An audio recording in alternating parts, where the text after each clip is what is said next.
Hey guys, Assalamualaikum, selamat datang ke Bulletin Gadget untuk minggu ni. So, kita akan rangkumkan antara berita-berita yang menarik diumumkan. Okay, berita yang paling dibualkan sejak dari berbulan-bulan lalu akhirnya dah jadi rasmi. Jadi, siri iPhone 12 dah dilancarkan. Kita mulakan dengan iPhone 12 Pro dan juga Pro Max dah terlebih dahulu. So, iPhone 12 Pro dan Pro Max ni adalah merupakan model flagship lah untuk Apple tahun 2020 ni. Berbeza dengan iPhone 12 dan iPhone 12 mini yang gunakan bingkai aluminium, iPhone 12 Pro dan juga iPhone 12 Pro Max ni dia menggunakan binaan keluli tahan karat. Semua rekaan pada model siri iPhone 12 ni dia menggunakan rekaan seperti iPad Pro 2020 dengan bingkai yang rata, dan dia juga turut mengembalikan nostalgia rekaan seumpama pada iPhone 5S dan juga iPhone 4S sebelum ni. Tapi dari segi keseluruhannya adalah rekaan dia tak jauh berbeza dengan takuk yang membuatkan Face ID yang sama. Untuk iPhone 12 Pro ni dia merupakan model kecil untuk versi Pro dengan saiz skrin 6.1 inci OLED. Ia adalah sikit besar berbanding dengan iPhone 11 Pro tahun lepas. Apple juga turut memperkenalkan teknologi ceramic shield yang mana Apple cakap adalah skrin yang paling tough lah pernah Apple buat. So dalam ceramic shield ni dia ada komponen seramik yang dilengkapkan dengan panel skrin tu, yang mana ia merupakan teknologi dari Corning. Okay, so untuk chip pula ia adalah chip A14 Bionic, chip 5 nanometer dengan 11.8 billion transistor. So untuk lens iPhone 12 Pro ni dia ada 12 megapiksel utama, kemudiannya ada 12 megapiksel telefoto dan juga 12 megapiksel ultra wide lens. Okay, berbeza dengan iPhone 12 Pro, untuk 12 Pro Max ni dia menggunakan sensor utama yang lagi besar. Menurut Apple dia adalah 87% lagi tinggi low light berbanding 12 Pro yang biasa. Sebenarnya 12 Pro Max ni dia ada zoom sehingga 5 kali, sedangkan pada iPhone 12 Pro biasa hanya setakat 4 kali sahaja. Dan juga iPhone 12 Pro juga memperkenalkan sistem LiDAR. Sistem LiDAR ni adalah kemampuan yang digunakan untuk mengukur jarak menggunakan cahaya dan data kedalaman yang lebih tepat kalau nak dibandingkan dengan time of flight yang digunakan pada kebanyakan telefon Android. So untuk pengecasan yang terbaru pada iPhone 12 ni adalah sistem MagSafe yang mana merupakan sistem wireless charging menggunakan magnetik dan kelajuannya adalah selaju 15 watt. Manakala untuk pengecasan berwayar hanyalah selaju 20 watt sahaja, walaupun slow. Itulah Apple, korang beli dapat itulah. Kemudian ada penerapan yang biasa macam contoh IP68. Tapi Apple being Apple, dia tak ceritakan bateri ataupun RAM pada keynote dia orang. So kita pun tak tahulah berapa dia punya spesifikasi untuk RAM dan juga bateri dia orang. So untuk pasaran Malaysia, iPhone 12 Pro ni bermula RM4,899, manakala iPhone 12 Pro Max RM5,299. Tapi buat masa ni belum diketahui lagi bila Apple Malaysia akan membawa masuknya secara rasmi. So korang kena refresh banyak kali lah website Apple Malaysia tu kan, tunggu dia keluar. Ok, kemudiannya untuk iPhone 12 dan 12 mini. So kalau kira total ada 4 model lah. So iPhone 12 mini dan juga iPhone 12 ni perbezaan dia adalah hanya dari segi size screen sahaja, manakala dari segi spesifikasi dan penawaran adalah sama sahaja. So berbanding dengan model Pro, iPhone 12 dan iPhone 12 mini ni dia menggunakan dua lens sahaja, iaitu kamera utama lah dan juga wide angle lens. Untuk iPhone 12 mini ni dia merupakan model yang paling rare sedikit berbanding kebanyakan yang pernah diumumkan sebelum ni, sebab saiz dia agak kecil jugalah. Saiznya adalah lagi kecil berbanding iPhone SE yang biasa yang kita dah tengok tu pun dah kecil. Untuk saiz iPhone 12 mini ni adalah 5.4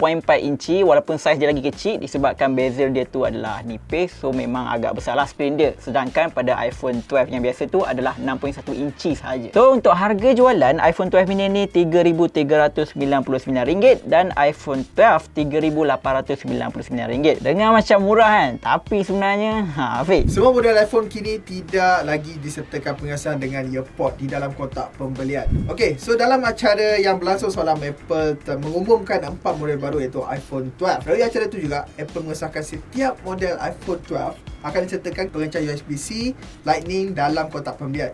Kini, laman Apple memperlihatkan bukan hanya model baru saja yang tidak disertakan pengecasan dengan earpod dalam kotak pembelian, malah kesemua model iPhone yang masih ditawarkan juga mengikuti jejak langkah penawaran iPhone 12. Okey, antara model yang dimasukkan adalah iPhone SE, kita ada iPhone XR dan iPhone 11. Pembelian ketiga-tiga model ni akan disertakan kabel USB ke Lightning sebagai penaik tarafan daripada kabel USB-A ke Lightning yang ditawarkan sebelum ini. Selain menjadikan kotak pembelian lebih nipis, Apple menyatakan langkah ini adalah bertujuan untuk mengurangkan impak kepada alam sekitar. Apple menjangkakan lebih 2 juta tan karbon akan dapat disingkirkan pada setiap tahun menerusi langkah yang diambil ini. Akan jual berasingan iaitu serendah RM99 kalau kita nak bandingkan pada harga kepala charger yang pada awal mula dulu dijual dengan tanda harga RM150. So dah murah kat situ.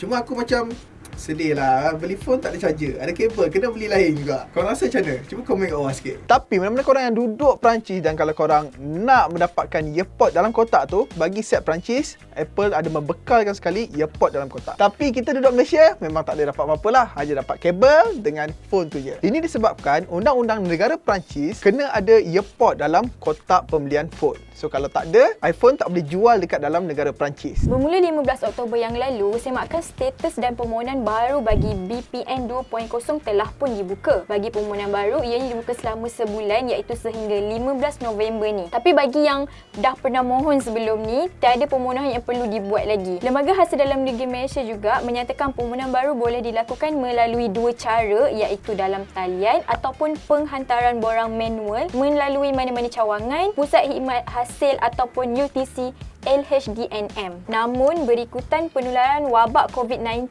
ni, LHDN menyarankan permohonan baru BPN 2.0 ni dibuat secara dalam talian. Bayaran BPM 2.0 ni akan dibuat dalam dua ansyuran iaitu pertama pada hujung bulan Oktober dan yang kedua akan dibuat pada Januari 2021. Jumlah yang korang akan dapat iaitu B40 isi rumah yang dah berkeluarga dapat RM1,000, M40 isi rumah dapat RM600, B40 bujang RM500 dan M40 bujang RM300. Untuk T20 tak dapat bantuan. Kalau korang nak tahu macam mana nak mohon bantuan baru BPN 2.0 ni, korang boleh pergi ke website Wiser. Kita orang ada tulis kat situ cara-cara untuk mohon dalam dua cara tu. Okey, untuk para gamers, Lenovo Legion Phone Duel akan dilancarkan buat pasaran Malaysia pada 20 Oktober ini. Okey, peranti ni akan hadir dengan paparan AMOLED 6.59 inci bersama resolusi Full HD+.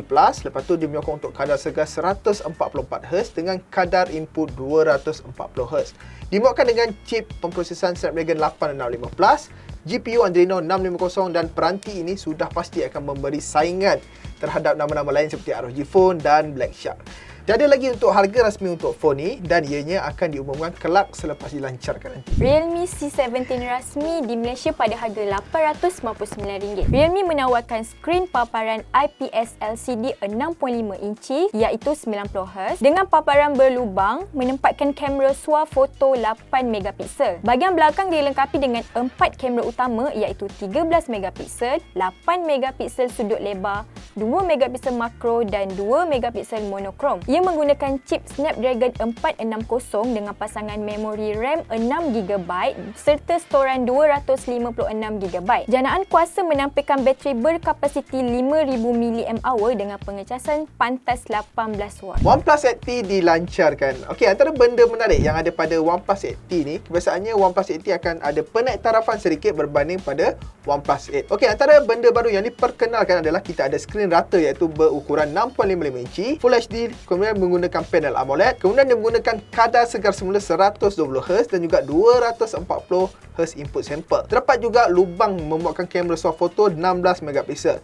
Untuk kamera utama kita ada 4 tetapan kamera utama iaitu 48 megapiksel untuk kamera utama, 16 megapiksel untuk kamera ultrawide, 5 megapiksel untuk makro dan 2 megapiksel untuk monokrom. OnePlus turut juga memperkenalkan beberapa ciri kamera terbaru seperti video nightscape, video portrait, video tracking dan juga super stabilization. OnePlus 8T dijana oleh Snapdragon 865 bukan Plus. Agak janggal kenapa OnePlus tidak menggunakan Snapdragon 865 Plus pada 8T. RAM pula dimuatkan dengan 8GB ataupun 12GB dengan soran dalaman berasaskan UFS 3.1 iaitu 128GB dan 256GB. Antara perkara menarik yang ada pada OnePlus 8T ini adalah sistem pengecasan pantas. Kali ini ia menggunakan kuasa warp charge iaitu setinggi 65W yang mampu memenuhkan bateri 4500 dari kosong hingga penuh dalam masa 39 minit saja. Dan kalau korang nak tahu dengan lebih lanjut pasal OnePlus 8T ni, korang boleh tengok video unboxing aku tentang peranti OnePlus 8T ni. Dan guys, kalau korang nak tahu, Calpay telah meninggalkan OnePlus dan kemungkinan besar aku tak tahu apa jadi kepada OnePlus. Korang rasa apa terjadi pada next peranti OnePlus ni? Ada penambahbaikan ataupun terus down? Jadi, jumpa lagi dalam Bulletin Gadget yang akan datang untuk rangkuman berita mingguan.